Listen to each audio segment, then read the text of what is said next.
Muy bien. Vamos a seguir, niños. Vamos a seguir. Oigan, ¿ha quedado claro hasta aquí? ¿Todo bien? ¿Todo claro, clarito? Bueno, vamos a seguirle, ¿sale? Hernia diafragmática. Hernia diafragmática es una enfermedad también súper mega preguntable, ¿ok? Hernia diafragmática, pues, ¿qué pasa? La hernia diafragmática es una comunicación entre los órganos de la cavidad abdominal y la cavidad torácica, ¿ok? Puede llegar a ser congénita o adquirida. Obviamente que en pediatría lo más frecuente es congénita. La traumática es muy poco frecuente y es cuando hay un trauma de abdomen o un trauma torácico muy importante que pues puede haber un defecto en el diafragma y esto haga que pasen los intestinos o los órganos abdominales al tórax, pero la gran mayoría de las veces es congénita, ¿ok? Y dentro de las congénitas hay dos, Bosch-Dallek y Morgagni, ¿ok? Y esto va a depender del sitio anatómico donde ocurre el defecto. Principalmente, voy a darle las de la más común, que es Bosch-Dallek, es un defecto justo en el cierre posterolateral del diafragma y muy frecuentemente es izquierdo, ¿ok? Entonces, casi siempre es posterior, lateral e izquierdo. En una lateral de tórax, puedo llegar a ver que el defecto se va a encontrar en la parte posterior, ¿ok? Perdóname, la de Bosch-Dallek usualmente ocurre en las primeras semanas de gestación, razón por la cual, al ser un defecto grande, la gran mayoría de los órganos abdominales pueden llegar a pasar a la cavidad, al tórax, y como ocurre en las primeras semanas de gestación, genera una hipoplasia muy importante del pulmón afectado. ¿Por qué? Pues porque los órganos abdominales ocupan el tórax izquierdo y por lo tanto no se forma el pulmón izquierdo. Sin embargo, no afecta el desarrollo del corazón. Lo que realmente llega a afectar es el hipoplasia del pulmón e hipoplasia de ese bronquio o de ese árbol bronquial, ¿ok? Mientras que Morgagni es una fístula anterior que puede llegar a ser derecha o izquierda, casi siempre son izquierdas, pero Morgagni es anterior y ocurre en etapas finales de la embriogénesis, razón por la cual es raro que produzca hipoplasia pulmonar, ¿ok? ¿Cómo nos vamos a dar cuenta si es una o es otra? Pues muy fácil, haciendo una radiografía lateral de tórax, en donde primero en la radiografía anterior lo que voy a observar son asas intestinales en un hemitórax, ¿no? Voy a ver un hemitórax radiopaco con asas intestinales. Es muy fácil de diagnosticar. Y en la lateral lo que voy a ver es si el defecto es anterior o el defecto es posterior. Ahora, ¿cómo lo van a llegar a manifestar en una presentación de un recién nacido? ¿Ok? Asociaciones, cardiopatías son poco frecuentes. Lo más que se puede llegar a asociar es con hipertensión arterial pulmonar. ¿Por qué? Pues porque un solo pulmón es el que se encarga de hacer todo el trabajo, ¿ok? Y solamente voy a tener que toda la vasculatura pulmonar se dirige hacia un pulmón. Entonces eso puede llegar a provocar hipertensión arterial pulmonar, ¿ok? Las manifestaciones clínicas, ¿cómo se los van a preguntar? Se los van a preguntar en el contexto de un neo, ¿ok? De un neonato, ¿sale? Que al nacimiento, inmediatamente al nacimiento, va a presentar gran dificultad respiratoria, ¿ok? ¿Y cómo voy a saber que no va a ser otra cosa? Dificultad respiratoria. ¿Cómo voy a saber que no va a ser un síndrome de aspiración de meconio? ¿Cómo voy a saber que no es una membrana hialina? Muy fácil, porque les van a poner que tiene peristalsis en el tórax, les van a poner que el abdomen está excavado, pues porque los intestinos están arriba, el estómago está arriba. Les van a poner que tiene obviamente cianosis, dificultad respiratoria y que el momento de dar ventilación con presión positiva, el paciente se despedorra, ¿ok? Esto es súper importante que ustedes lo recuerden. ¿Por qué? Porque si yo tengo un paciente, ustedes díganme en el chat, un paciente que nace, presenta apnea secundaria y presenta gran dificultad respiratoria con una frecuencia cardíaca de menos de 100, ¿qué le toca? Frecuencia cardíaca de menos de 100, apneas secundarias, boqueo, le toca BPP, ¿están de acuerdo? pero resulta que le inician la BPP porque es lo que le toca, le inician la BPP porque obviamente le toca ventilación con presión positiva y lejos de mejorar la frecuencia cardíaca, se les despedorra el bebé, o sea, empieza con mayor cianosis, les cae en paro, empieza con muchísimos problemas. Inmediatamente ustedes saben que esto es algo, no pueden ser otra cosa más que una hernia diafragmática, ¿ok? El problema es que estos bebés, pues no se les puede dar PPP, razón por la cual cuando sospechas en hernia diafragmática tienes que intubar al paciente. La gran mayoría de los bebés, como la más común es Bosdalek, y la Bosdalek ya dijimos que de hipoplasia pulmonar, los bebés nacen con hipertensión arterial pulmonar. Entonces son bebés sumamente graves al nacimiento, muy, muy graves, que todos los bebés se les tiene que intubar, a veces te los llevas a ventilación de alta frecuencia, tienes que pasar como ese periodo de las primeras 2 semanas de vida en lo que el bebé se estabiliza para entonces poderlo operar, ¿ok? Entonces, contraindicación absoluta de la ventilación con presión positiva, si es que haces el diagnóstico prenatal, es muy fácil hacer el diagnóstico prenatal, porque en un ultrasonido fetal, pues el ginecólogo va a observar el intestino y el estómago en el tórax. Entonces, es muy fácil hacer el diagnóstico prenatal, ¿ok? Intubación, ¿sale? Ahora, ya dijimos, esto es un diagnóstico postnatal. Vean el corazón cómo está desplazado hacia la derecha y vean cómo literal todo el intestino está en el pulmón. ¿Ya vieron? Todo el intestino está en el pulmón. Bueno, no en el pulmón, en el tórax, ¿sale? Este paciente ya está intubado. Y vean de este lado cómo es el gold estándar en el diagnóstico. Le dan a través de una sonda nasogástrica un paso de material de contraste y ven todo el contraste en el tórax. ¿Ya vieron? Entonces sí está indicada y sí se le puede dar una serie esófago gastroduodenal, se le puede hacer una serie esófago gastroduodenal o se le puede dar un trago de material de contraste, ojo, hidrosoluble, ¿ok? Hidrosoluble. ¿Por qué? Porque si llega a tener una perforación y se le escapa vario al tórax, olvídate, mediastinitis horrible. Entonces, serie esófago gastroduodenal o bien un trago con material hidrosoluble para evidenciar que todo el contenido intestinal y estomacal pues está en el tórax, ¿ok? Realmente son muy poquitos los casos donde tenemos que hacer esto, porque si tú ves una radiografía con esta imagen, pues ¿qué más va a ser? Obviamente que esto es una hernia diafragmática. Ahora, el tratamiento. El tratamiento, ya dijimos, no ventilación con presión positiva. Todos estos pacientes se les tiene que colocar una sonda orogástrica con la finalidad de que el estómago se descomprima y entonces no ocupe más espacio en el tórax y esto aumente la presión positiva en el tórax, dificultando muchísimo la ventilación. Obviamente, intubación en caso de ser necesario, asegurar un adecuado manejo hidroelectrolítico, manejar la hipertensión arterial pulmonar, que es sumamente grave, y una vez que el paciente está completamente estable, entonces puedes pensar en la cirugía. La cirugía consiste en, haces una incisión en el abdomen, desciendes por toracoscopía o por abdominal, casi siempre es por toracoscopía, haces una incisión en la parte lateral del tórax, desciendes todo el material, los órganos que estén herniados y colocas una malla, haces cierre primario con colocación de malla en el defecto diafragmático y ya se curó, ¿ok? Pero tenemos en el contexto de que es un paciente con hipoplasia pulmonar, que es un paciente con hipertensión arterial pulmonar, en donde aunque hagas el tratamiento quirúrgico, pues el paciente puede llegar a quedar con secuelas. Ese es como el escenario que les van a llegar a preguntar. ¿Cuál es el escenario que también se ve con mucha frecuencia? Un bebé que nace con un defecto chiquito, ¿ok? Supongamos que tiene un defecto chiquito y que nace a todo dar, nace bien, pues nadie se da cuenta, todo está bien, a lo mejor se le sale aquí una tripita chiquita, pero conforme avanza la edad, se le empieza a salir más y más y más y más hasta que se le sale el estómago y con la edad empieza a tener dificultad respiratoria. Esa dificultad respiratoria pasa por todos los diagnósticos habidos y por haber, ¿ok? Como el pulmón va a estar normal, ¿por qué? Porque es posterior al embriogénesis, pues realmente síntomas respiratorios no va a tener hasta que ya es grande, ¿ok? 3, 4, 5 años. Y resulta que después de muchos síntomas respiratorios, ya les dieron 20 veces antibiótico, ya le dieron 1000 terapias, inhaladores, no sé qué tanto, le hacen una radiografía. Y en la radiografía resulta que ven intestinos en el tórax.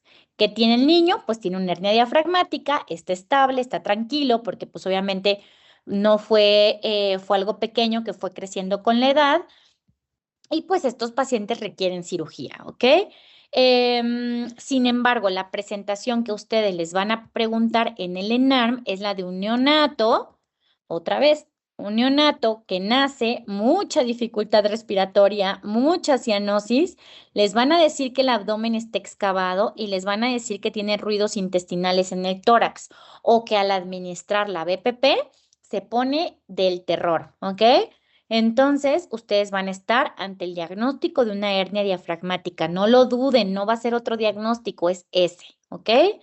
Entonces, tratamiento ya dijimos que es colocar una sonda, oxígeno, intubación o asegurar la vía aérea con intubación y luego, pues el tratamiento es la plastía diafragmática.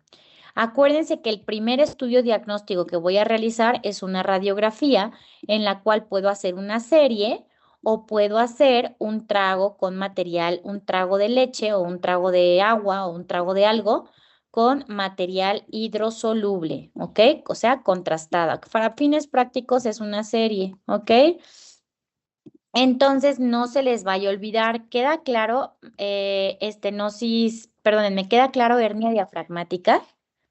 Hernia diafragmática, súper importante, ¿ok? ¿Sí? Está fácil. Es que siento que es muy como que muy fácil ubicarla en los casos clínicos. Literal te van a decir, neonato, que a las 2 horas de vida o a la hora de, no, que a la hora, que al nacimiento inmediato el Silverman es de 6, que presenta abdomen excavado, que tiene cianosis, dificultad respiratoria y que se le auscultan peristalsis en el tórax o que no se ausculta peristalsis en el abdomen. Esas son las dos formas en las que te lo pueden llegar a preguntar, ¿ok? Es como el niño al que le te dicen, neonato, al que le intentas pasar una sonda y no pasa, pues ya tienes el diagnóstico, atresia de esófago. Neonato, al que le escuchan peristalsis en el tórax, pues ya tienes el diagnóstico, hernia diafragmática, ¿ok? Está re fácil, oigan. Muy bien. Ahora. Vamos a descansar 5 minutos y luego regresamos con píloro, porque siento que si no se me van a saturar, ¿ok? 5 minutitos y regresamos con píloro. Las manifestaciones clínicas. Esto está muy fácil de recordar. Manifestaciones clínicas usualmente ocurren en el primer mes de vida, o sea, es un neonato, ¿ok? Neonato que comienza con vómitos postprandiales. Hasta ahí puedo llegar a creer que se confundan con reflujo. El problema y la clave es que les digan progresivos, hasta el punto en el que se vuelven en todas las tomas. Aquí no es regurgitación, es vómito, vómito intenso, ¿ok? Imagínense, el píloro está cerrado y el píloro es lo que comunica el estómago con el duodeno. Entonces, el píloro al cerrarse, pues no pasa la leche, ¿ok? Y eso hace que en cuanto los niños tomen la leche, lo vomiten. La presentación es al mes porque esto es progresivo. Al principio empiezan con vómitos en una toma, que se convierten en 2 tomas, que se convierten en 3 tomas, hasta que se convierten en todas las tomas de leche, ¿ok? El detalle es que el vómito es gástrico, no es biliar. ¿Alguien sabe por qué el vómito es imposible que sea biliar? ¿Por qué jamás en la vida va a poder ser biliar el vómito de la hipertrofia de píloro? ¿Por qué creen?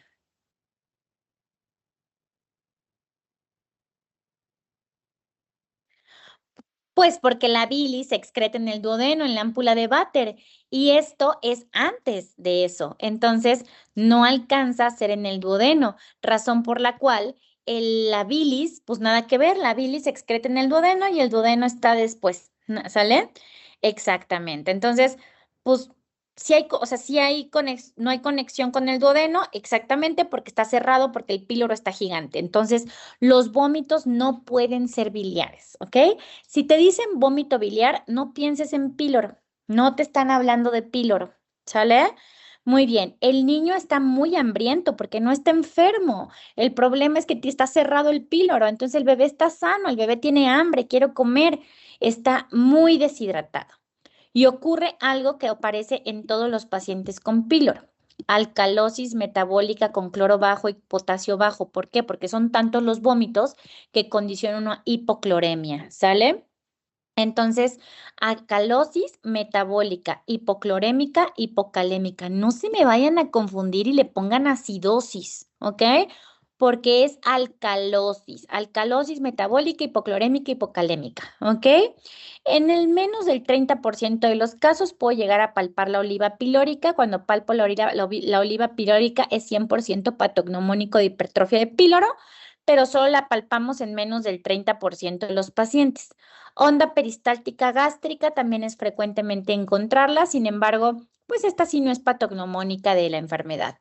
¿Qué sí? Vómitos postprandiales progresivos. Por favor, graben la palabra progresivos en sus corazones, ¿ok? Porque si los vómitos no son progresivos, no es píloro, ¿sabes? Muy bien. Ya dijimos otra vez, no biliar, progresivo, puede llegar a tener poquita sangrita y en pozos de café, pues porque vomitan tanto, llevan un mes vomitando. Entonces estos bebecitos pues pueden llegar a tener esofagitis. Tienen mucha hambre, lloran porque no es que algo les duela, lloran de hambre, ¿ok?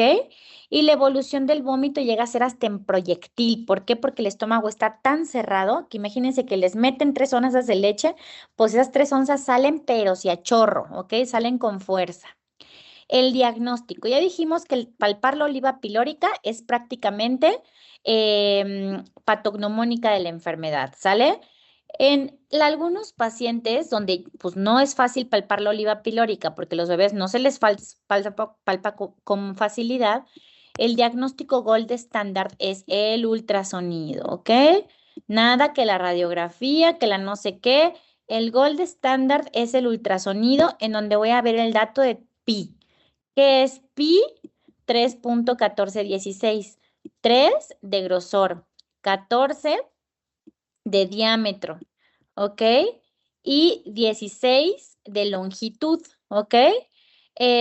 Entonces, no vayan a olvidar esto de 3.1416.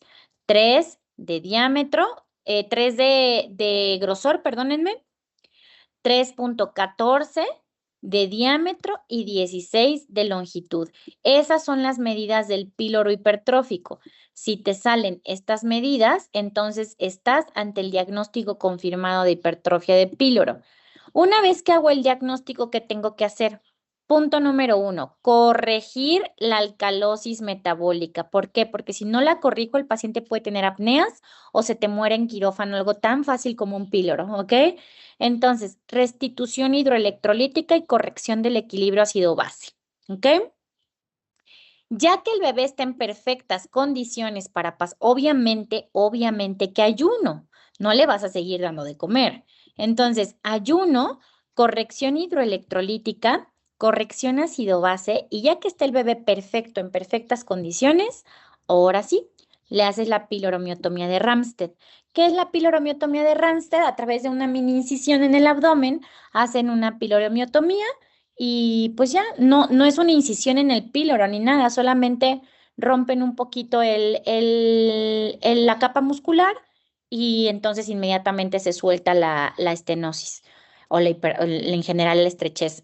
Y ya con esto, pues lo cierras. En general no necesitas dar puntos ni suturar el intestino, simplemente es una miotomía, cierras la piel y pues ya, a las 4 o 6 horas le inicias la dieta al bebecito, ¿ok? Normalmente se van de alta a las 24, 48 horas, pues muy bien. Esta es la clásica cirugía que hace el R1 de cirugía pediátrica, ¿ok? Entonces es algo relativamente sencillo, sin mayor complicaciones, pero obviamente para que esto salga bien, pues tienes que estabilizar perfectamente bien al bebé antes de que se vaya a quirófano. Esto no es una urgencia quirúrgica.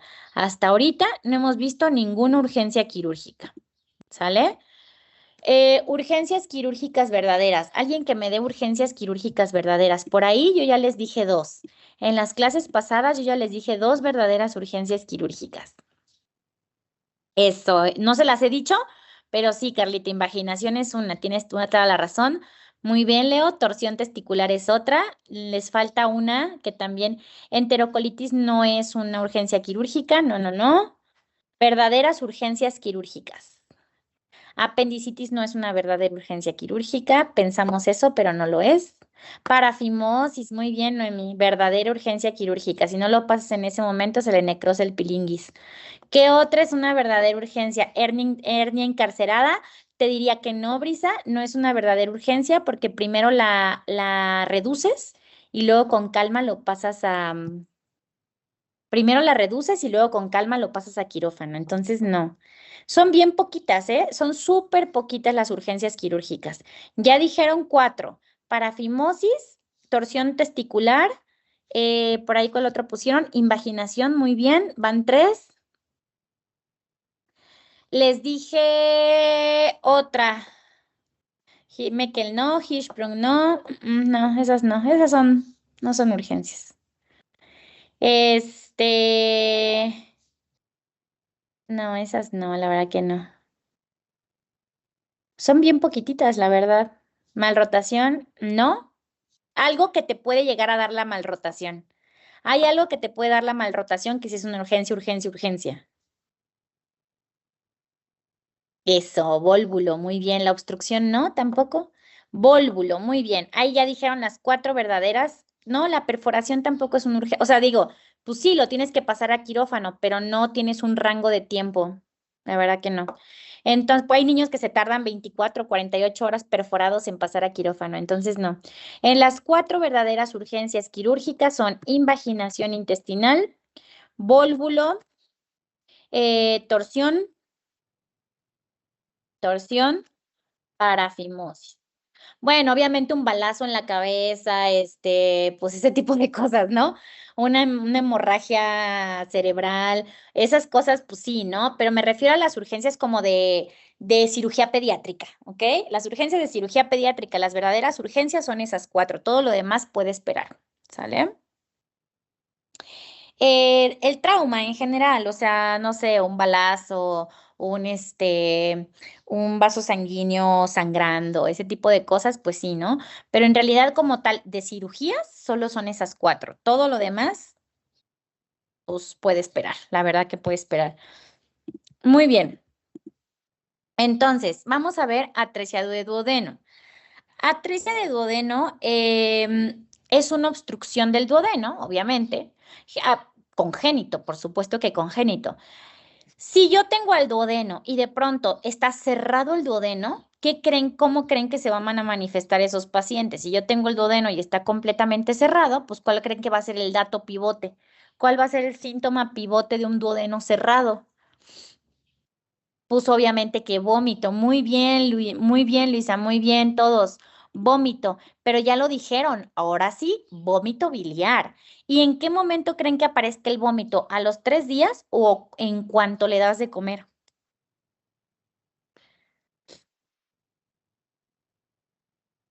¿Cuándo aparecerá el vómito? ¿A los 3 días o en cuanto le das los alimentos? ¿Cuándo aparece el? Pues claro que en cuanto le das los alimentos. ¿Por qué? Pues porque imagínense cuánta leche come un niño después de 3 días. No puede ser. Eso en cuanto le das de comer.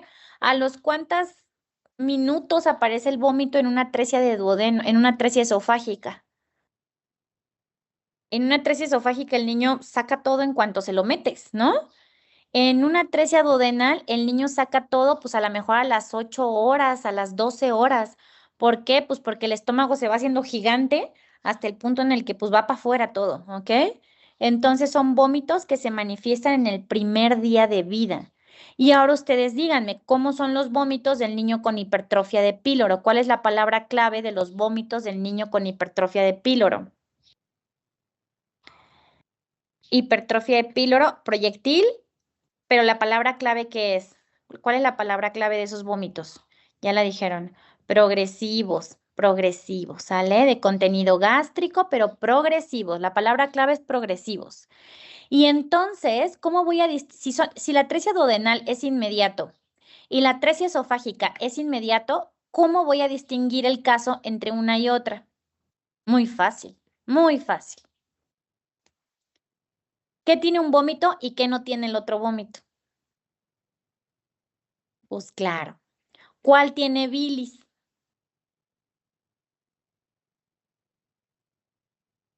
Pues claro, claro. No hay ni cómo confundirte, no hay ni cómo confundirte. Espero estén anotando estos tips, oigan. No hay ni cómo confundirte. Esta es una obstrucción del duodeno. Siempre, siempre, siempre se los van a poner en un niño con síndrome de Down. Mírenlo. Entonces, siempre se los van a poner en un Downcito. Y aunque no se los pongan en un downcito, si te dicen que tiene vómito en el primer día de vida y es de contenido gastrobiliar, pues obviamente que sospeches en una atresia de intestino. Y si te dicen que tiene signo de la doble burbuja, pues ya la hiciste, ¿ok? Se asocia como todo con cardiopatías, alteraciones genitourinarias, alteraciones esofágicas, anorrectales. Como es en el contexto de un niño con Down, acuérdense que los Downcitos tienen muchas malformaciones anorrectales, ¿ok? Signo de la doble burbuja, patognomónico de atresia de duodeno, ¿ok? Vómito biliar, antecedente de polidramnios, pues lo mismo que en la atresia de esófago, distensión abdominal superior, lo mismo que en la atresia de esofágica tipo 3. Sin embargo, aquí veo una radiografía con signo de la doble burbuja, por supuesto que la sonda va a pasar perfectamente normal porque el problema no está en el esófago y por supuesto que voy a tener vómitos biliares, ¿ok? Entonces, el diagnóstico prenatal es polidramnios, usualmente con dilatación gástrica, y el postnatal gold standard es el signo de la doble burbuja. Y si repasamos diagnósticos, atresia de duodeno, el gold standard es que no pasa la sonda, ¿ok? No hay paso de la sonda y si le tomo un trago de bario o una serie, el medio de contraste se queda en el tercio superior del esófago. En una hipertrofia de píloro, el gold standard es el ultrasonido. En una hernia diafragmática, el gold standard es una radiografía con un trago de medio de contraste o una serie, en donde ves el medio de contraste, pues en el tórax. En un atresia duodenal, el gold standard es una radiografía simple con signo de la doble burbuja, ¿ok? Está bien fácil. ¿Por qué se da esta doble burbuja? Aquí está la foto. Digamos que la doble burbuja se genera, pues aquí está el píloro, esto es lo que se hipertrofia en la hipertrofia de píloro, pero este no es el píloro, este es un duodeno. Aquí está el estómago, la primera burbuja que voy a ver corresponde al estómago. De ahí viene el píloro, el cual va a estar normal, de ahí viene el primer segmento del duodeno y aquí está aquí está la zona atrésica, ¿ok? Entonces, debido a que está la zona atrésica, voy a tener una dilatación del segmento superior del duodeno y aparte una dilatación gástrica. Por eso es que veo el signo de la doble burbuja, ¿ok? El tratamiento, ya dijimos que el diagnóstico gold estándar es una radiografía simple de abdomen en donde observamos ausencia de gas distal. Vemos una burbuja, vemos dos burbujas. Aquí está el pilorito y aquí va a estar más o menos el área trésica, ¿sale? El tratamiento va a ser una cirugía que se llama Kimura. Para poder llevar al procedimiento quirúrgico, acuérdense que el niño tiene que estar completamente estable, tiene que estar en ayuno, tiene que estar con una restitución hidroelectrolítica y ya que el bebé está en condiciones perfectas de pasar, ahora sí, hazle el procedimiento de Kimura. Kimura es una duodeno anastomosis, que significa que yo tengo la zona trésica, la voy a cortar y voy a unir el cabo distal con el cabo proximal. Eso es un Kimura, duodeno anastomosis. ¿Ok? ¿Dudas con hipertrofia, con estenosis de duodeno, con atresia, perdónenme, con atresia duodenal? Vómito biliar en el primer día de vida en un bebecito con síndrome de Down, radiografía con doble burbuja, diagnóstico radiografía con doble burbuja y el tratamiento es quirúrgico con un procedimiento que se llama Kimura. Este sí tiene un poquito más de complicaciones que un píloro. La verdad es que no es tan fácil pegar un duodeno, ¿ok? Entonces, pues bueno, Kimura, ¿sale? Vamos a ver Hirschsprung. Hirschsprung también, acuérdense de anotar en una tablita los datos principales de cómo es el vómito en una atresia de duodeno, cómo es el vómito en una atresia de esófago, cómo es el vómito de un reflujo, cómo son las regurgitaciones de un reflujo, cómo es el vómito de un paciente pues ya básicamente lo que hemos visto. ¿Cómo es el vómito de un paciente con hipertrofia de píloro? O sea, tienen que anotar eso, porque en todos los casos son bebés vomitones, ¿ok? En todo lo que hemos visto son bebecitos de menos de 30 días vomitones, ¿ok? No se me vayan a confundir, yo sé que los van a contestar bien estas preguntas. Ahora, Hirschsprung. Hirschsprung es una enfermedad congénita también, que lo que ocurre en el Hirschsprung es una agangliosis o una ausencia de células ganglionares del plexo submucoso y mientérico, ¿sale?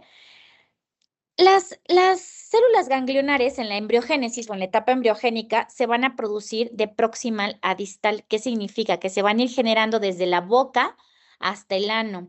Entonces, cuando algo sale mal en el proceso de formación de estos plexos nerviosos, donde se quede detenido el proceso de inervación intestinal es a partir de donde se va a dar el problema en el Hirschsprung. ¿Qué significa? Que gracias a esta inervación, el intestino se mueve y el intestino se puede relajar. Si yo no tengo células ganglionares, en todo el intestino donde no tengo células ganglionares, ese segmento del intestino va a estar sumamente contraído. ¿Por qué? Porque no tengo células ganglionares, no tengo plexo nervioso. Entonces, esa obstrucción causada por el aumento de la resistencia o por el aumento en la contracción de ese segmento gangliónico hace que todo el contenido del intestino pues no pase y entonces pues se tapa, ¿ok? Se puede tapar de muchas formas y puede ser en varias partes del colon. Puede ser que el segmento gangliónico se encuentre solamente en el recto. Puede ser que el segmento gangliónico sea recto, sigmoides y colon descendente. Puede ser que el segmento gangliónico sea todo el colon y entonces sí, estamos ante un Hirschsprung total y eso es horrible, ¿ok? La gran mayoría de los pacientes solo tiene afectado recto y sigmoides, pero hay muchos bebecitos con Hirschsprung que tienen afectado pues toda la parte descendente, sigmoide y colon y recto, perdónenme.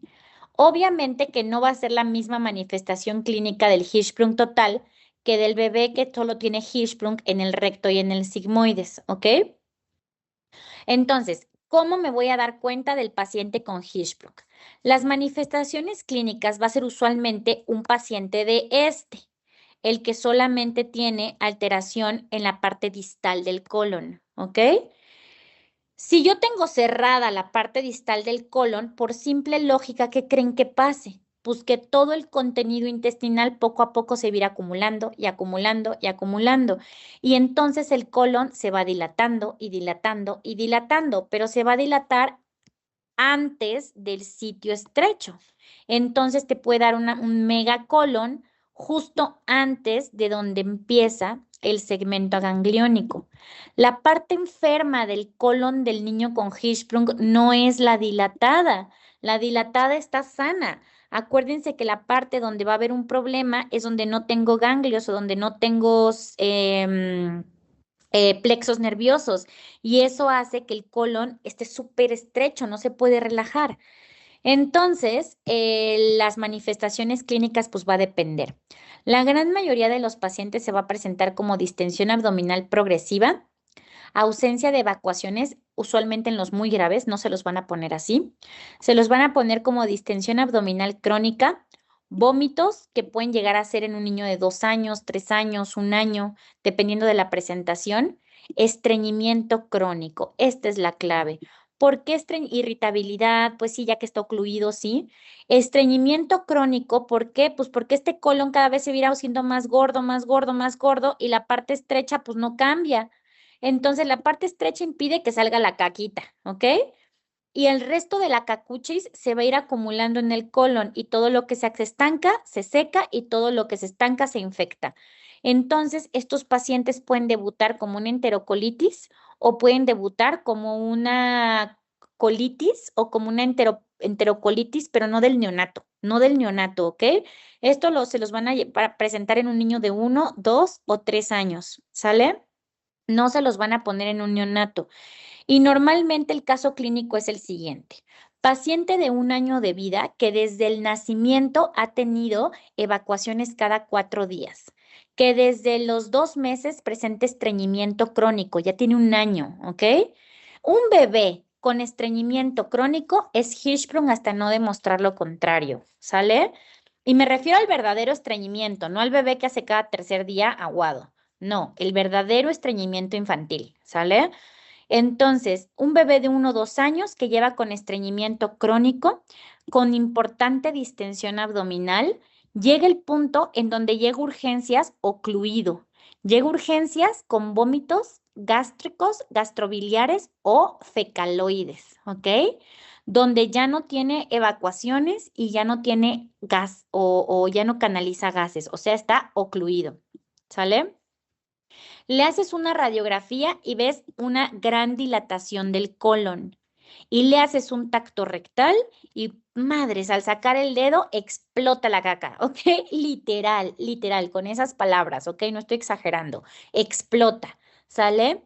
Ese es un signo pues muy característico del Hirschsprung. Cuando haces un tacto rectal para ver qué está pasando en la ámpula rectal, sacas el dedo y va, te baña y bañas absolutamente a todos, ¿ok? Eso es súper característico del tacto rectal de un paciente con Hirschsprung. En la radiografía, ¿qué voy a ver en la radiografía? Gran distensión del colon y de las asas intestinales. En caso de que llegue ocluido, pues voy a ver ausencia de gas distal y oclusión intestinal o niveles hidroaéreos. Si no llega ocluido, pues solo voy a verlo súper distendido. El colon por enema te va a mostrar la zona de transición, por lo tanto, el diagnóstico de primera inicial, por así decirlo, es un colon por enema, en donde meto medio de contraste por el recto y voy a ver la zona de transición. Una parte con el colon dilatado, que este ya dijimos que es normal, y luego voy a empezar a ver una zona estrecha. Esta zona estrechita es el colon agangliónico, ¿ok? Y esto es lo enfermo. Entonces, esto es lo que hay que quitar. El gold estándar en el diagnóstico es la biopsia transrectal con toma de muestras para poder evaluar la ausencia de células ganglionares. Ese es el gold estándar. Yo por colon varitado o por colon por enema no puedo, o sea, sospecho muchísimo de Hirschsprung, pero el único gold estándar es la toma de biopsias, demostrando que el colon está gangliónico y entonces que diagnostico absolutamente el Hirschsprung. El tratamiento, vean este paciente, el colon superdilatado, aquí está la zona de transición y luego vean el hilito de colon que tiene distal o de recto. Pues está súper chiquitito y súper estrecho, por eso es que no pasa la popochis, ¿ok? Entonces el tratamiento es bajar este intestino hasta el ano, cortar la zona gangliónica y descender el intestino y pegarlo en el anito. Este descenso trasanal, de hecho, se inventó un cirujano colorectal, inventó este tratamiento y es un cirujano que se llama Peña y que es muy famoso y que actualmente vive, me parece que bueno, en Estados Unidos, pero es del INP, o sea, es egresado, es como el padre de la cirugía pediátrica de ahí del instituto. Entonces,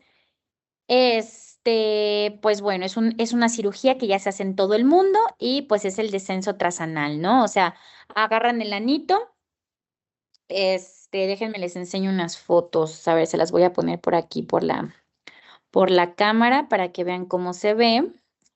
Se ve muy impactante, pero la verdad es que en manos expertas es un tratamiento pues muy bueno porque tratas de preservar la continencia, tratas de asegurarte que el niño puede evacuar después, porque obviamente todo lo que le hagamos al recto y al ano hace que el paciente pueda quedar con incontinencia fecal. Entonces, pues es importante hacerlo otra vez en manos expertas, ¿ok?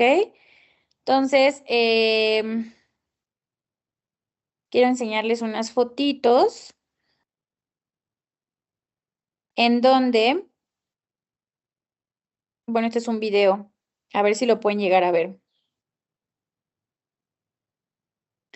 Se los voy a poner desde acá. Ahí va. Este es el anito, es la colita del bebé. Ahí están disecando el ano. Este tiene una fístula. Ese están metiendo unas sondas por unas fístulas. Pero básicamente ese es el tratamiento. Este, y pues bueno, el resultado es muy bueno. Fijan el anito a través de la piel, el nuevo anito, y descienden el colon. Ok, déjenme ver si tengo más. Estos son de una colorectal de aquí del instituto. Ya no veo más, pero básicamente es eso. A través del ano hacen toda la cirugía, ¿ok? Muy bien. Complicaciones. Que el esfínter pueda llegar a tener problemas, porque acuérdense que esto va a depender mucho de la zona afectada, que llegues a tener procesos infecciosos graves por traslocación bacteriana o que puedas llegar a tener estenosis de la anastomosis entre el colon sano y la piel del esfínter o del anito. Entonces, pues otra de las complicaciones más frecuentes es incontinencia fecal o se tengan que estar dilatando el anito a lo largo de la vida para que puedan llegar a evacuar con mayor facilidad, ¿ok? Y pues la complicación más frecuente es estreñimiento, justamente, ¿ok? Entonces, pues bueno, dudas con Hirschsprung, otra vez, ¿cómo se los van a preguntar? En un niño de 1, 2 o 3 años con estreñimiento crónico, que de pronto comienza a vomitar fecaloide, comienza a vomitar gastrobiliar, le toman una radiografía con niveles hidroaéreos, la radiografía con gran distensión del colon, y que por colon por enema, el primer estudio a realizar es colon por enema, el gold estándar son las biopsias transrectales mostrando tejido agangliónico, ¿ok? El tratamiento es el descenso trasanal del colon y pues resecar toda la zona agangliónica, ¿sale? Muy bien. Vamos a tomarnos otra vez un descanso porque pues ya vimos otra vez. El diagnóstico inicial, el diagnóstico inicial es colon por enema y gold estándar es biopsias, ¿ok? ¿Sale? El único donde el diagnóstico inicial es radiografía simple es atresia de duodeno. Ahí sí es radiografía simple. Todo lo demás se hace otra cosa. ¿Ok? Muy bien. Vamos a descansar tantito y ahorita regresamos.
Nos quedamos en invaginación intestinal. ¿Quedó claro Hirschsprung? Seguro que sí, pero acuérdense que también se los van a poner en el contexto de un downcito, perdónenme, eso no les dije.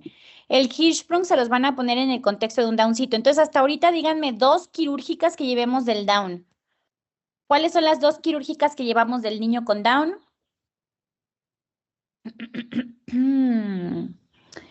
2 quirúrgicas del niño con down, atresia duodenal y Hirschsprung. Atresia duodenal y Hirschsprung. Muy bien. Muy bien, ok. Sí, ok, perfecto. Ya estoy perdiendo la cordura. Sigamos, ya fueron muchos temas, ya no sé. Entonces, si yo estoy perdiendo la cordura, ya me imagino ustedes, los compadezco, pero pueden, ustedes pueden, ustedes pueden. ¿Sale? Muy bien, nunca se van a esforzar tanto cerebralmente como para el ENARM, se los prometo.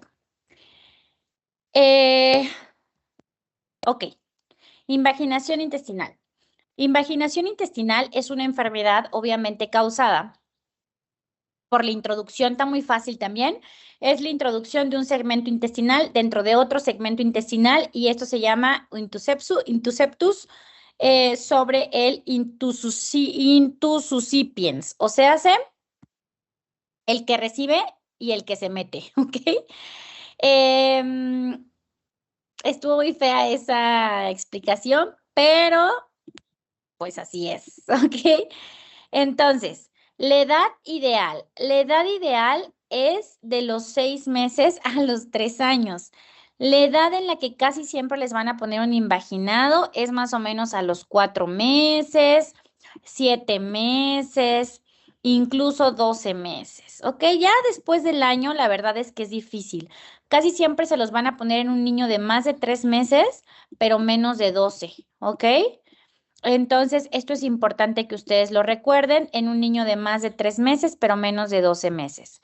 Y las manifestaciones clínicas de la invaginación intestinal está bien fácil. Bueno, antes de irme con manifestaciones clínicas, perdónenme, la clasificación. La invaginación intestinal en la edad habitual, que ya dijimos que es de 3 meses a un año, más o menos, de 3 meses a 12 meses aprox, pero también puede haber invaginaciones idiopáticas en niños de 2 años, pero lo más frecuente es que sea de 3 meses a 12 meses. La clásica invaginación intestinal es idiopática. ¿Qué significa idiopática? Que no existe algo que predispone a que una parte del intestino se meta en otra parte del intestino. Y dentro de las causas idiopáticas, la parte más afectada va a ser ileocólica, es decir, una porción del ilion se mete en el colon, ¿sale? La segunda más frecuente es la ileocólica, la tercera más frecuente apendicocólica y de ahí nos vamos con las raras, ¿no? Pero la que más preguntan y la que más frecuentemente se observa es la ileocólica, ¿de acuerdo? Esto es en la idiopática, acuérdense, en la que no hay un punto guía, en la que simplemente ocurre porque sí, ¿ok? Ahora, la gran mayoría de estas invaginaciones intestinales idiopáticas son una vez en la vida, o sea, únicas, ¿de acuerdo? Cuando yo tengo a un niño con invaginación intestinal recidivante o repetitiva, yo ya no pienso en una idiopática. Yo pienso en que ese niño tiene una estructura que está condicionando la tracción del intestino y entonces eso me genera las invaginaciones repetitivas. Ese punto guía que tracciona puede llegar a ser un divertículo de Meckel, puede llegar a ser un pólipo, puede llegar a ser un tumor, puede llegar a ser cáncer, puede llegar a ser cicatrices. Hay diferentes razones por las cuales el niño se puede estar invaginando frecuentemente, pero ahí les va un tip, ¿ok? Es que no vimos linfomas, oigan, pero ahí les va un tip. Pero yo creo que vieron, o sea, seguro, es que eso lo ven en hemato, pero seguro vieron linfoma no Hodgkin, ¿ok? Entonces, el linfoma no Hodgkin, el más frecuente, es el linfoma de Burkitt. Sin embargo, existen ciertos linfomas que en la edad de la infancia tardía, o sea, de la infancia 10, 12, 13 años, que es cuando puedes llegar a tener cáncer hematológico, pueden debutar como una invaginación intestinal. Entonces, todo niño entre 8 y 12, 13 años que debute con invaginación intestinal descarta linfoma, siempre. ¿Ok? No es habitual ver una invaginación intestinal en un niño de más de 5 años. No tienes por qué tener invaginación. O tiene un Meckel que no es después de los 5 años, o tiene un linfoma y ese niño tiene cáncer, ¿ok? Entonces, acuérdense que ahorita estamos hablando de las invaginaciones idiopáticas. ¿Cómo se va a manifestar la clásica invaginación del bebecito? Pues ustedes ya saben que es irritabilidad súbita. Súbita. El niño está perfecto y de la nada comienza a llorar muy intenso. Ese llanto intenso va seguido de tranquilidad y otra vez llanto muy intenso. Ese periodo de tranquilidad ocurre cuando el área el intestino que se mete se sale solito y entonces el niño se relaja. Pero cuando se vuelve a dar la invaginación, que usualmente antes de ponerse fija, está como entra y sale, entra y sale, entra y sale, hasta que ya se queda dentro, ¿ok? Entonces, cuando el niño tiene como esta relajación del intestino, usualmente se calma y otra vez vuelve a llorar. Irritabilidad muy intensa y esta irritabilidad es porque cuando el intestino se mete, obviamente genera isquemia, genera edema y esto duele mucho, ¿ok? Otra cosa importante, vómitos. ¿Por qué los niños vomitan? Pues vomitan porque tienen una oclusión intestinal, obviamente. Entonces tienen oclusión y por lo tanto vomitan. Pero más allá del vómito, acuérdense que les van a poner un niño sumamente irritable, que alterna con tranquilidad, que es súbito y que entre las 4 y las 8 horas después de que empieza con el cuadro puede llegar a tener heces en jalea de grosella. ¿Qué significa esto? Que son heces con moco y sangre, no les puse. Pero bueno, son heces con moco, mucho moco y sangre. Pero ya cuando tenemos heces con sangre es porque llevan más de 6 horas de invaginado. Y lo que ocurre es que obviamente el epitelio de la mucosa se erosiona y sangra. Y sangra y se erosiona porque está isquémico. Entonces no vas a ver sangre fresca, vas a ver sangre como con moco, medio oscura, pero tampoco es melena, ¿ok? Es sangre sí como violácea, ¿ok? No fresca, con mucho moco, ¿sale? A la exploración física. A la exploración física puede llegar a sentir el signo de Dance, que es en general en la fosa ilíaca derecha. Ahí está, mira, ahí les pusieron una, ay, esta extrema, es esta extrema, oigan, esa está una súper extrema. No se ven así habitualmente, no se ven así. Pues es caquita de bebé, o sea, caquita amarilla, caquita de alimentación complementaria o de lechita con moco y sangre. Esa está muy fea, esa parece una placenta, literal. Esta caca cuando se ve así, llena de sangre así combinada, es muy frecuente que sea por duplicación intestinal, por otros sangrados de tubo digestivo. Miren cuánta sangre, esto es muchísima sangre. Entonces, pero bueno, es raro que la encontremos así, pero sí podemos verla así. Em, en general, a la exploración física, vean aquí qué bonita está esta fotito, esta sí me gusta, el signo de Dance, pronto puede llegar a ser que en el área de la fosa ilíaca derecha puede llegar a ver un plastrón. Aquí lo que se observa es un plastrón, este bulto que ven aquí es un plastrón, ¿sale? Y pues bueno, eso puede llegar a ser como que palpas la masa de la invaginación, ¿ok? La radiografía. En la radiografía puedo llegar a ver signo de Dance. Ay, acabo de ver un paciente justo de 12 años que de la nada empezó con vómito, oclusión intestinal, sangre en evacuaciones, se le toma una radiografía y tenía un signo de Dance radiográfico. El signo de Dance radiográfico es ausencia de asas intestinales en la fosa ilíaca derecha. ¿Por qué? Pues porque lo más común es que sea ileocólica con todo el desplazamiento de las asas hacia la parte contralateral. Entonces, aquí es donde está el plastrón y aquí es donde está el área invaginada, por eso es que no veo gas. Y en toda la parte superior veo gas. Y justo ese niño era un niño que llegó con historia de como de un mes de evolución de pérdida de peso, algunas adenopatías. Le dieron, ya saben, todos los antibióticos habidos y por haber, llega con esta radiografía haciendo popó con sangre y 12 años. Entonces, por supuesto que tu diagnóstico principal es linfoma. En efecto, fue un linfoma, ¿sale? Entonces, en los niños los bebecitos es muy raro ver signo de Dance, razón por la cual el estándar de oro es el ultrasonido, en donde en un corte transversal voy a ver la imagen en diana, ¿ok? En diana. Y la imagen en diana no es otra cosa más que la porción que recibe y la porción que entra al intestino grueso, ¿ok? El ilion, ¿sale? Y en un corte longitudinal puedo ver el signo del pseudorriñón, que significa que veo las asas intestinales dentro de otra asa de intestino, ¿ok? Entonces, signo del pseudorriñón y en el corte transversal, signo de Diana. La que más les preguntan es el signo de Diana. Por ultrasonido, gold standard, ¿sale? Ahora, el tratamiento va a depender, ya dijimos que la invaginación intestinal es algo súper urgente, ¿sale? Porque si yo no la opero en 8 o 12 horas, el intestino se necrosa y entonces tengo que hacer una resección, anastomosis o derivación. Entonces, pues esto es algo que se tiene que hacer muy rápido para que esto se cure. Hay dos formas de tratarlo. En el resto de los hospitales de México, la verdad es que es muy raro que hagan desinvaginación neumática, porque para eso requieres tener fluoroscopio en quirófano.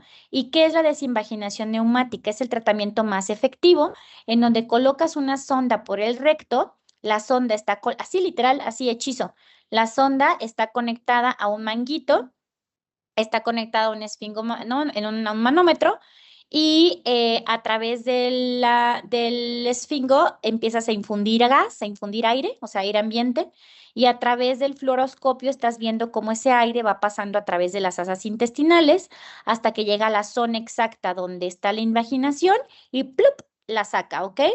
Es una desinvaginación neumática, ¿de acuerdo? Así es como se hace, no requiere cirugía ni nada. Esto ocurre en la primera invaginación cuando es idiopática, ¿sale? Vean este bebecito como está pequeño, ¿ya vieron?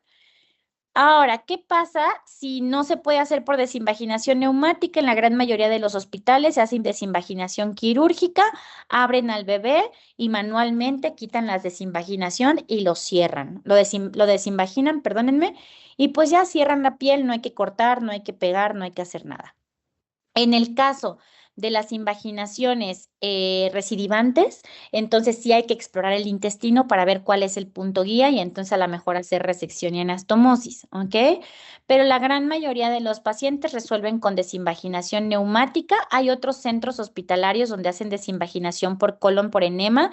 Esto ya no se aconseja porque el contraste es más riesgo de perforación intestinal. Entonces el tratamiento casi siempre es neumática, pero en aquellos centros que no puedan hacer neumática, pues ok, hacen desinvaginación abierta, ¿ok? El pronóstico es excelente, el fallo al tratamiento pues es muy bajito. Aquellos pacientes que no se puedan desinvaginar neumáticamente, pues se tienen que desinvaginar quirúrgicamente, se van de alta a las 24 horas y pues les va sumamente bien, ¿sale? Entonces, bueno. ¿Dudas con invaginación intestinal? ¿Dudas con invaginación, perdónenme? Ok, ¿están listos para las preguntas? ¿Están listos?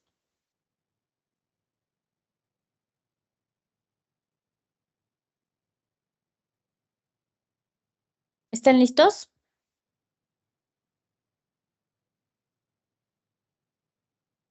Muy bien. Les voy a dar un descansito de 5 minutos en lo que encuentro mi cargador y ahorita regreso para las preguntas, ¿ok?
Se mueren.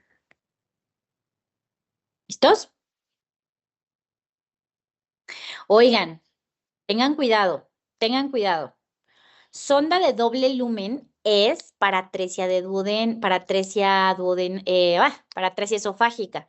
La sonda de doble lumen no es para hernia diafragmática. Si le colocas una sonda, ¿se acuerdan que las hernias les dije, colócale una sonda para que el estómago no esté tan distendido y no ocupe más espacio en el tórax? El problema es que muy bonito le pones la sonda, pero el niño se te está asfixiando, ¿ok? Entonces, si el caso clínico te dice que con la ventilación con presión positiva lo ves deteriorándose, no vas a esperar a que muera, razón por la cual la medida terapéutica inmediata es intúbalo. Ya intubado, ahora sí, hazle todo lo que tú quieras, porque al menos ya sabes que lo vas a tener lo más estabilizado posible. El tratamiento definitivo para una hernia diafragmática, pues obviamente, ¿cuál de estos es?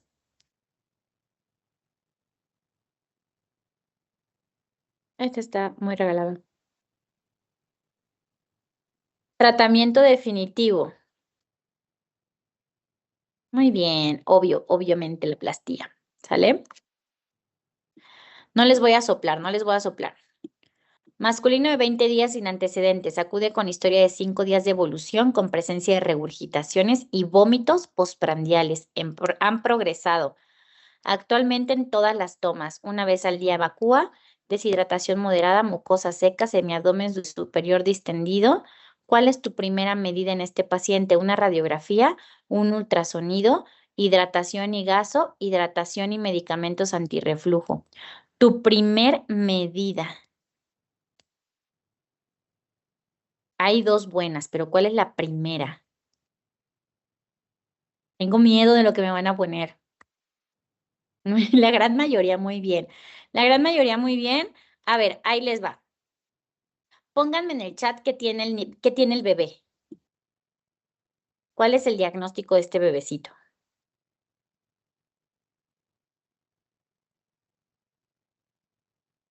Ok, aquí Lara nos dice, no es hipertrofia del píloro. ¿Quién piensa que es un reflujo gastroesofágico patológico? Por ahí hay algunos que pensaron que era un reflujo gastroesofágico patológico porque entonces le dieron medidas antirreflujo.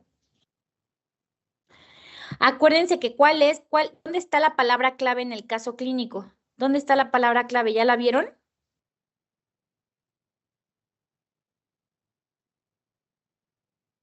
Ahí está. Que empezó como regurgitaciones, después se volvieron vómitos. Y se acuerdan que yo aquí arriba en el chat les puse, si les dicen vómitos, no es reflujo, miren, aquí está, aquí se los puse, se los juro, ¿o no se los puse? Achis.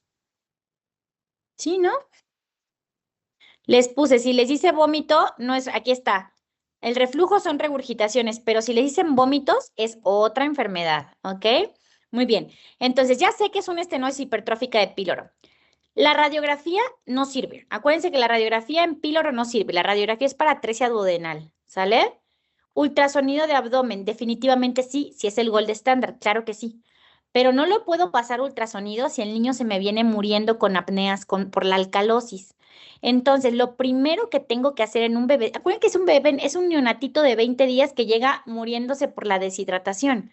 Entonces, lo primero que tengo que hacer es estabilízalo y ya estable, ahora sí, hazle ultrasonido, ponle una sondita, llévalo a una cuna de calor radiante, pero cuando ya esté estable, ¿sale? Tu primera medida siempre es hidratación.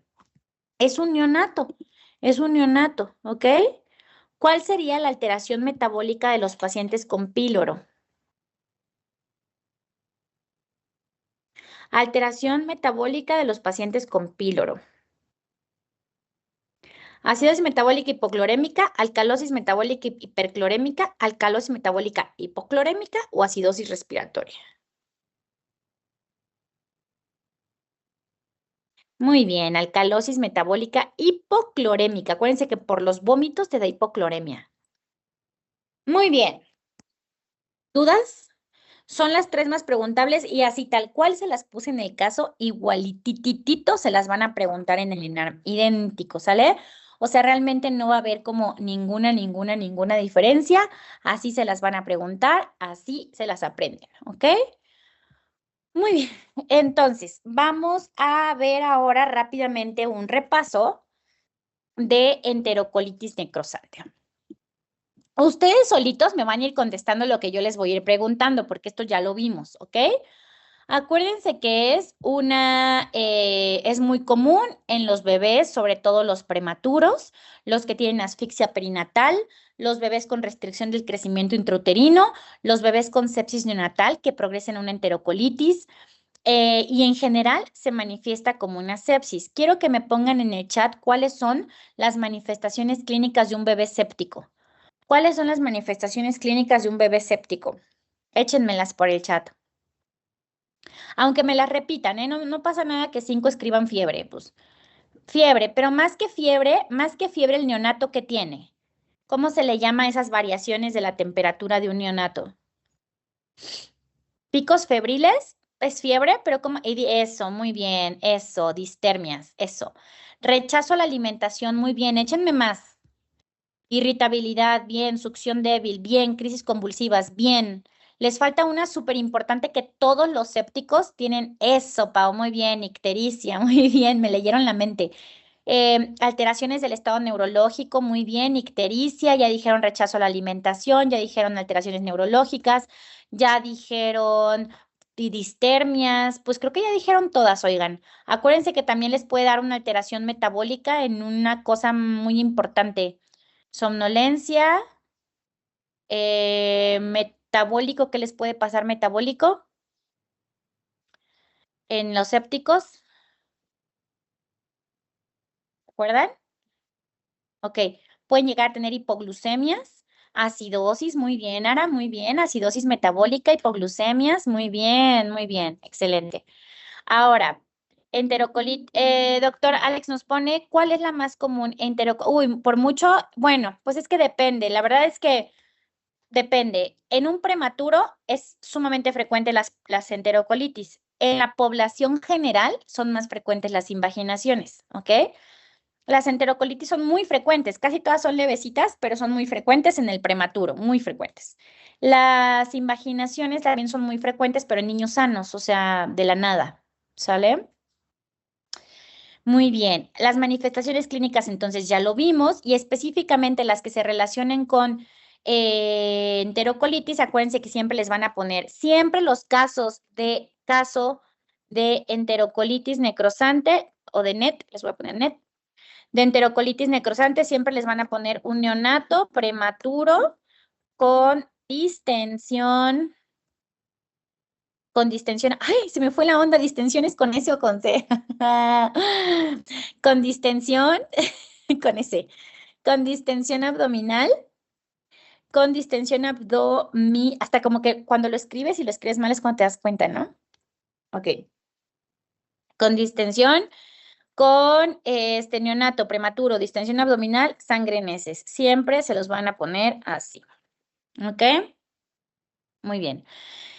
Entonces, puede llegar a tener vómito, rechazo al labio oral. Ya habíamos visto estas imágenes, ¿se acuerdan? Realmente es lo mismo. La radiografía pues va a mostrar dilatación de asas, neumatosis intestinal, edema de pared, neumoperitoneo en casos muy graves. Y quiero que nos vayamos a la clasificación de Bell. Entonces, sin hacer trampa, díganme la palabra clave, a ver si todavía se acuerdan. No hagan trampa, oigan. Díganme la palabra clave de la 1A. Palabra clave de la 1A, sangre oculta en heces. Muy bien. Palabra clave de la 1B, macroscópica. Muy bien.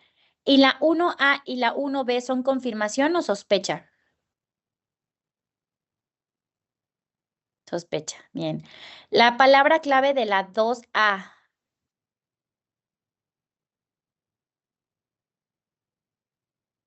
De la 2, eso, es la que siempre les preguntan, siempre les ponen una 2A. La palabra clave de la 2B, no, la que nunca preguntan, 2B.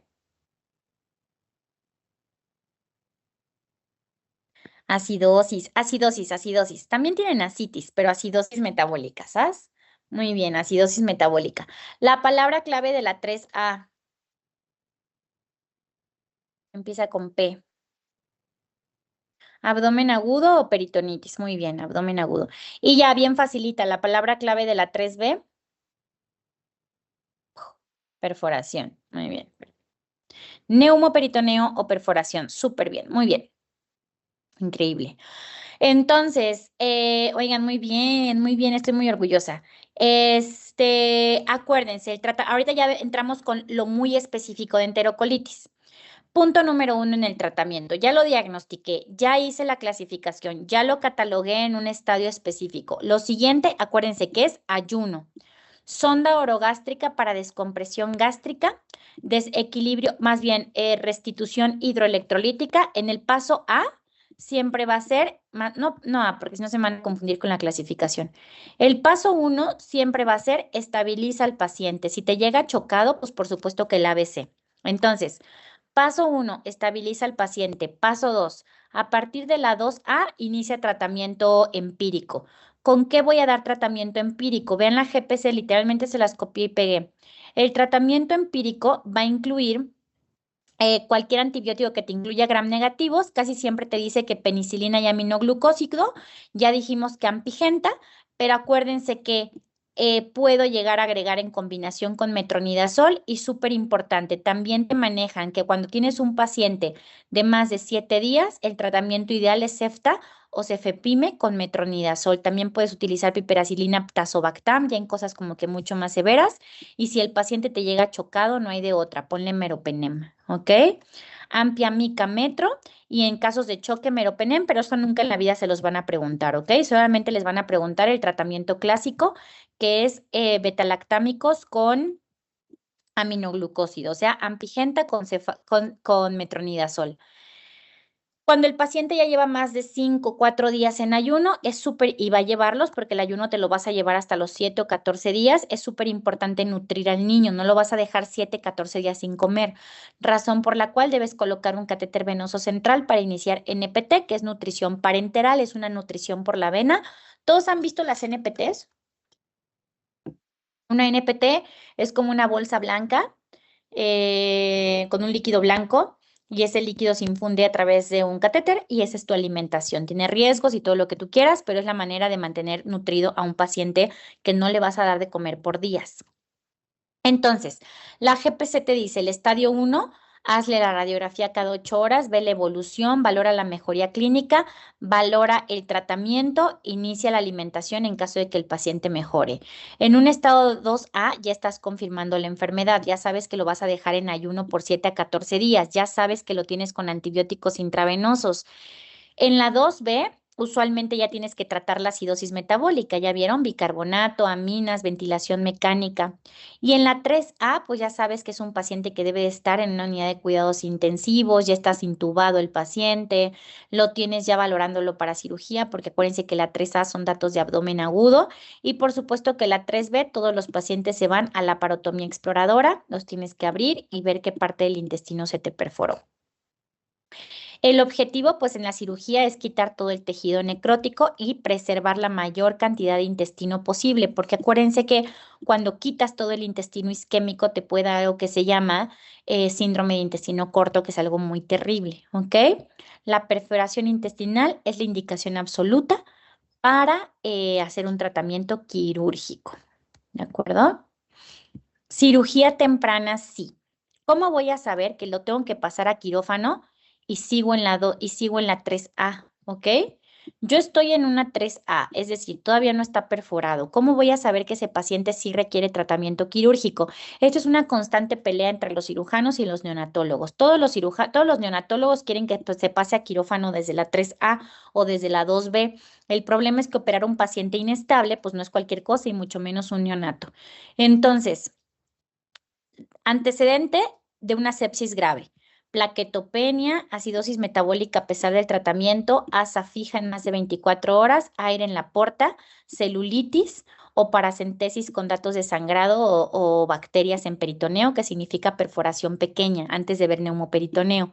Estas son como las indicaciones para que lo pases a quirófano antes de estar perforado, ¿ok? Son cosas como muy específicas.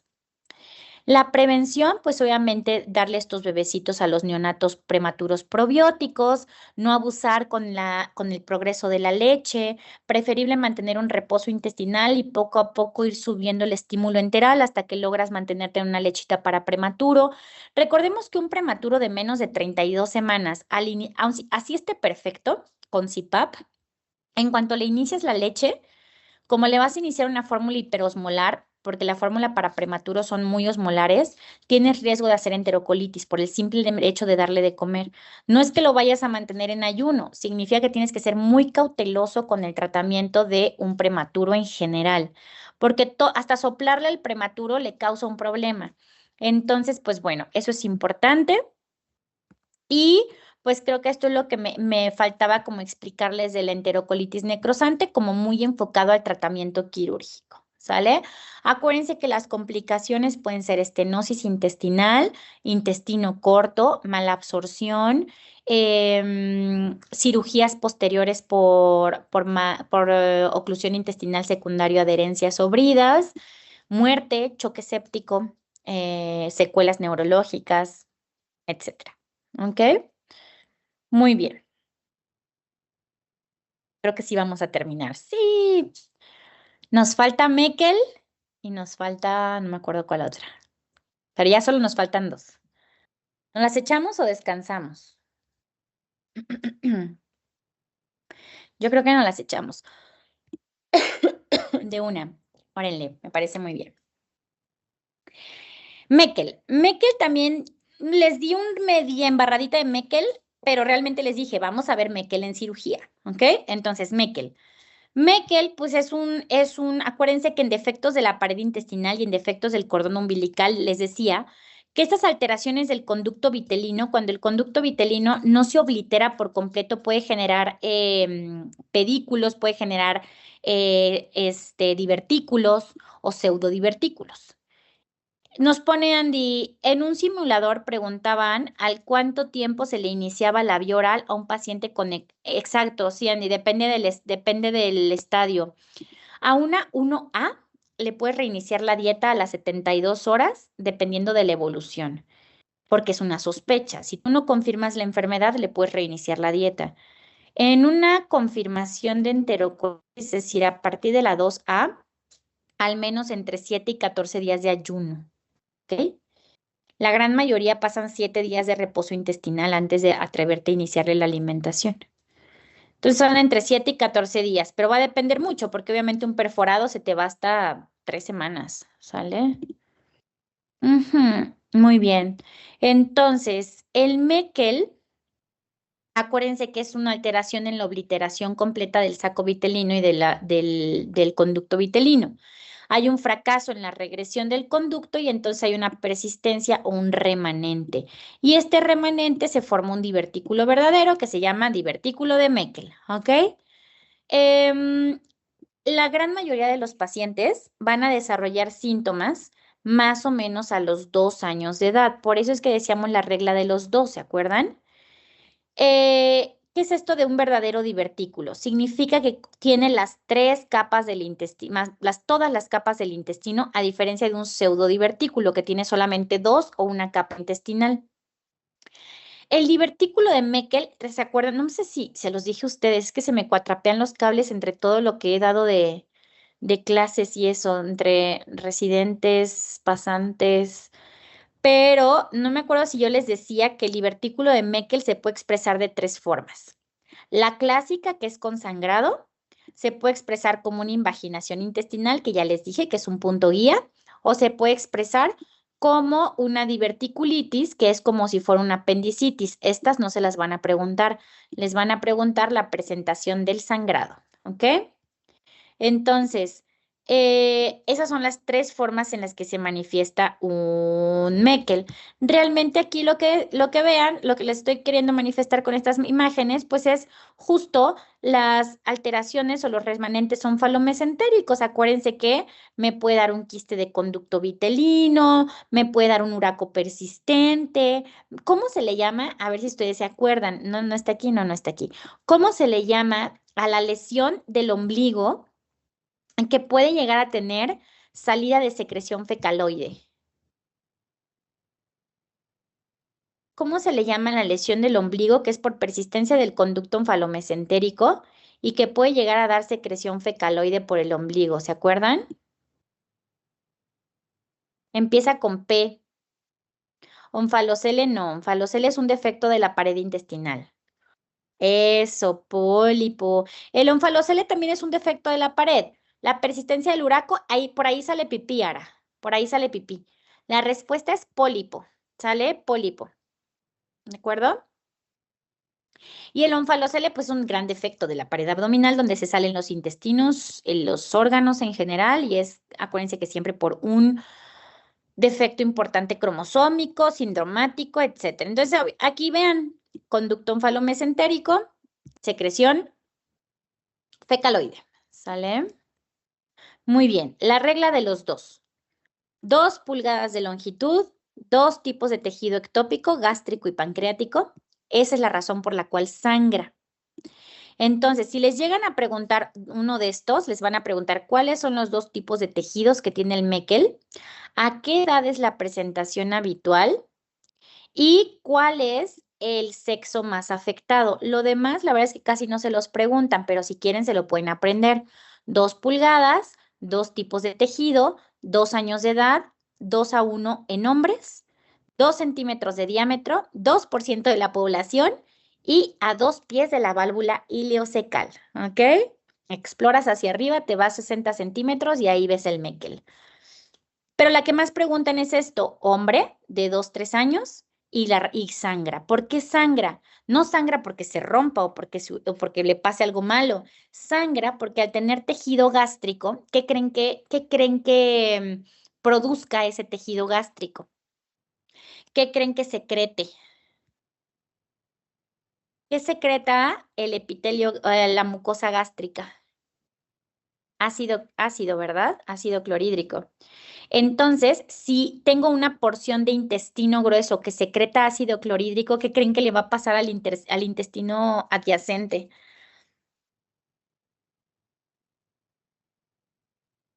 El intestino no tendría por qué tener ácido clorhídrico. El único tejido que va a aguantar vara al ácido clorhídrico es el estómago. Pero si yo secreto ácido clorhídrico en otra parte, claro, se hace una erosión, se hace una úlcera y eso es lo que sangra. Entonces, es un sangrado rojo rutilante, ¿ok? Sangrado fresco que puede llegar a ser anemizante.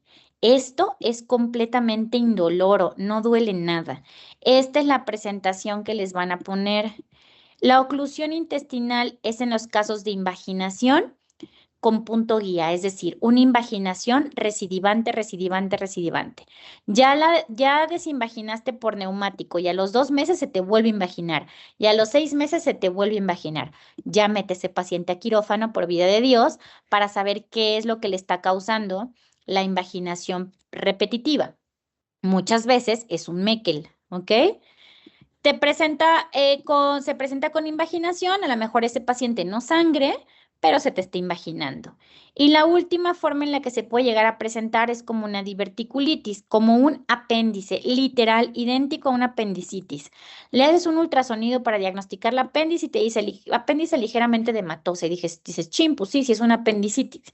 Lo pasas a quirófano, ves que el apéndice es blanca, y entonces te vas a explorar Meckel y resulta que tiene una diverticulitis por Meckel. Raro, pero pues también llega a pasar, ¿ok? Llega a pasar, pero esta es la expresión que les van a preguntar, ¿ok? Todas las formas en las que se puede expresar el Meckel. Y la que siempre les preguntan, hemorragia, ¿ok?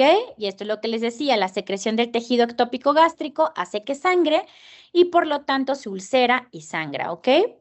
¿Cómo, cuándo sospechar? Menor de 2 años, 2 o 3 años, hombre, sale hombre, que puede llegar a tener dolor abdominal, náuseas, vómito y una hemorragia intestinal.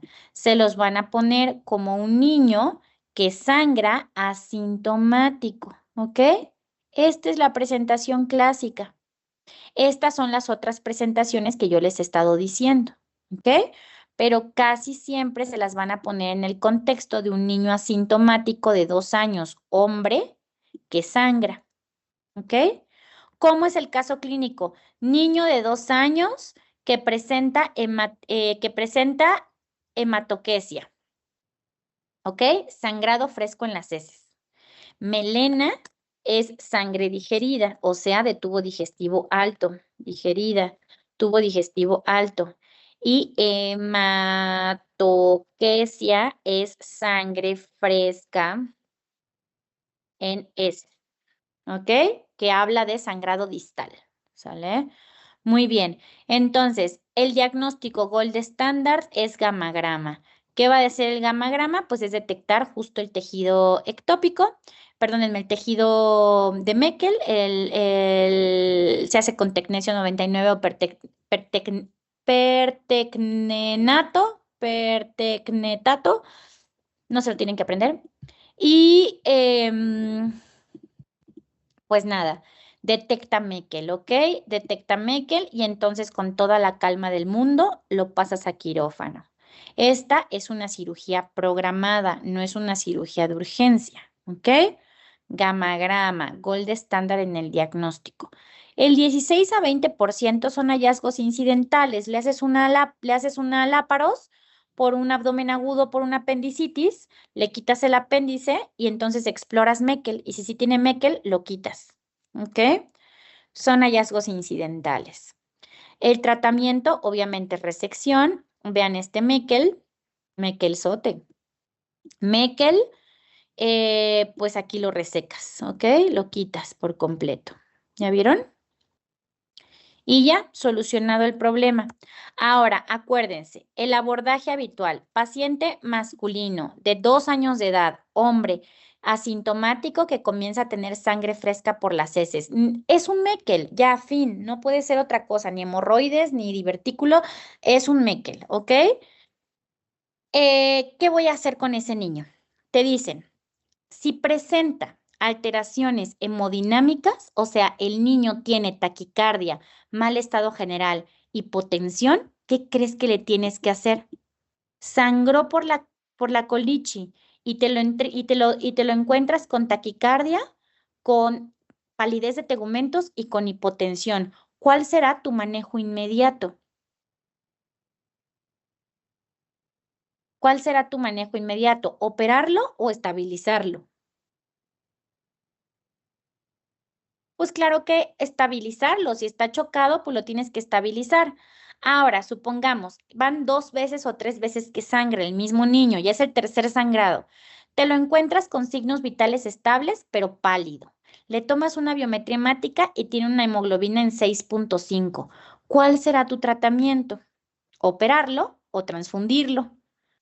Pues claro, transfundirlo. ¿Ven cómo no es una cirugía urgente? Para nada va a ser algo urgente. Siguiente caso, hombre de 2 años que tuvo un sangrado en las evacuaciones hace 3 días. ¿Te lo llevan a urgencias? Te lo llevan a consulta porque tuvo sangre en las heces hace 3 días. Te lo encuentras estable, signos vitales normales, adecuada coloración de tegumentos. El niño actualmente ya no sangra, pero sabes que sangró. ¿Qué le vas a hacer a ese niño? ¿Operarlo o pedirle un gamagrama? Pues pedirle un gamagrama. ¿Se lo pides de urgencia o te calmas y se lo pides por la consulta? Pues me calmo. Me calmo y se lo pido en la consulta. Muy bien. Vean cómo esto no es una urgencia. ¿Cuál sería la verdadera urgencia? Que se te choque por el sangrado, que es un sangrado anemizante y que entonces tienes que hospitalizarlo. Reanimación hídrica, a lo mejor un paciente que si está chocado le pasa una carga, lo transfundes, lo estabilizas, ya estable, le haces un gamagrama, te reporta que si tiene un Meckel, porque acuérdense que no es lo único que te puede sangrar, ¿ok? Haces el gamagrama con el niño estable, te confirma el diagnóstico y programas la cirugía. Con calma, ¿ok? Con calma. ¿Cuál va a ser la única razón por la cual un Meckel lo operarías en las 24, 48 horas que inicie el cuadro? ¿Cuál creen que es un Meckel en el cual sí realmente lo metes a quirófano sin estar tan seguro de que sea Meckel? ¿Con qué otra presentación clínica se puede expresar? como si fuera una apendicitis, o sea, una oclusión, bien, como si fuera abdomen agudo, pero el más importante, que es una urgencia verdadera, invaginación. Pero ahí, pues ni vas a sospechar de Meckel. Ahí te llega un niño de 2 años invaginado, volvulo, no se te volvulan los Meckeles, no, no, casi no se te volvulan, pero sí se te invaginan, acuérdense de esto, aquí se los puse, ¿ok? O sea, aquí se los puse. Te puedes invaginar.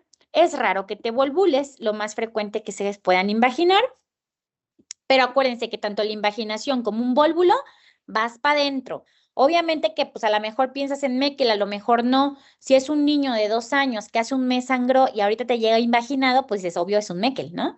Pero si es un niño de 2 años que te llega invaginado, a lo mejor piensa en una invaginación neumática, lo desinvaginas y a las 8 horas se te vuelve a invaginar.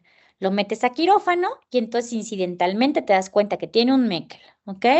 Esas son las condiciones por las cuales operarías un Meckel, pero fíjense que en las dos lo metes pensando que es apendicitis o lo metes pensando que es una invaginación. Entonces ya adentro es que puedes ver que es un Meckel. Por eso es que esas presentaciones nunca se las ponen, ¿sabes? Preguntas, preguntas. Femenino de 5 años, previo sana, presenta desde hace 24 horas sangre fresca en las evacuaciones, 5 ocasiones. Tiene debilidad. A la exploración física tiene una frecuencia cardíaca de 155, está la tensión arterial ahí en la rayita. Palidez de tegumentos, abdomen blando, depresible, peristalsis discretamente incrementada, el tacto rectal con materia fecal y sangre fresca abundante. El cuadro clínico es compatible con... Desde que te dicen sangre fresca, ya no hay más opción. ¿Cuál de estos te causa sangre fresca?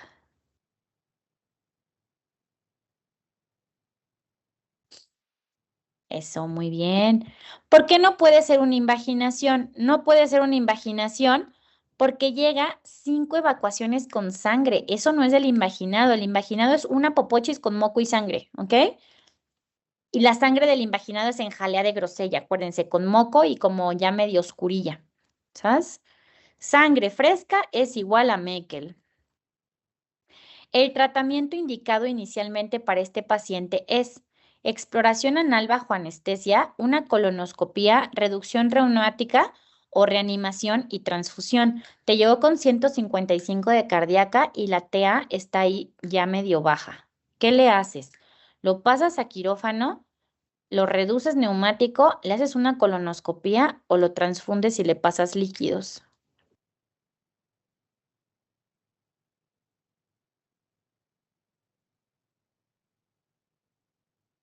Muy bien, lo transfundes y le pasas líquido, si no se te va a morir. ¿Ok?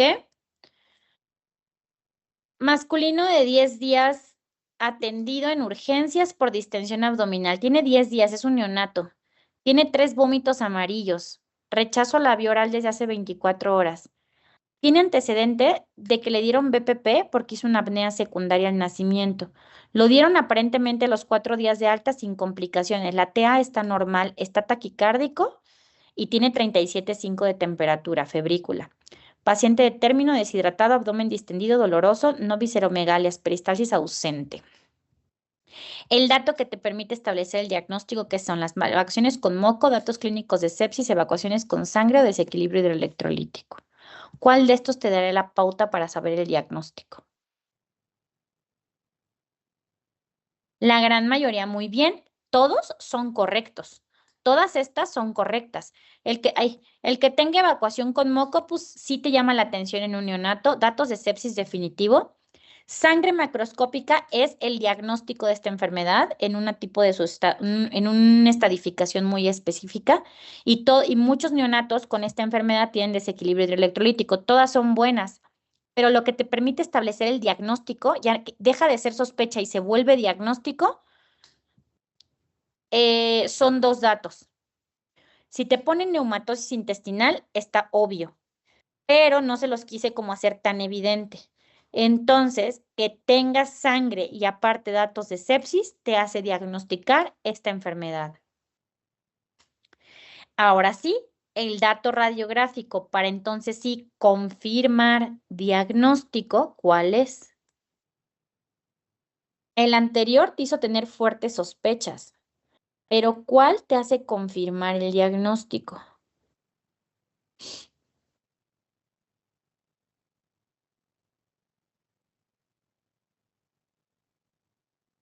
¿Mm?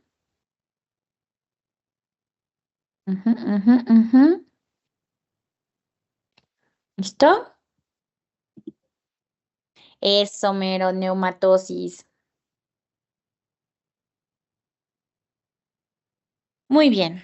Muy bien, hijos míos. Felicidades, lo hicieron muy bien. Terminamos, no puedo creerlo. Terminamos como que muy a tiempo. Muy bien, excelente. Este, pues bueno, con esto hemos visto todo cirugía. Mañana nos vamos a ir relax, solo vamos a ver exantemáticas para que puedan ver el partidito y el jueves empezamos con deshidratación, nos vamos con los temas del jueves y ya después veo la manera, a ver si se puede. Les mando por ahí un repasito de leucemias, ¿sale?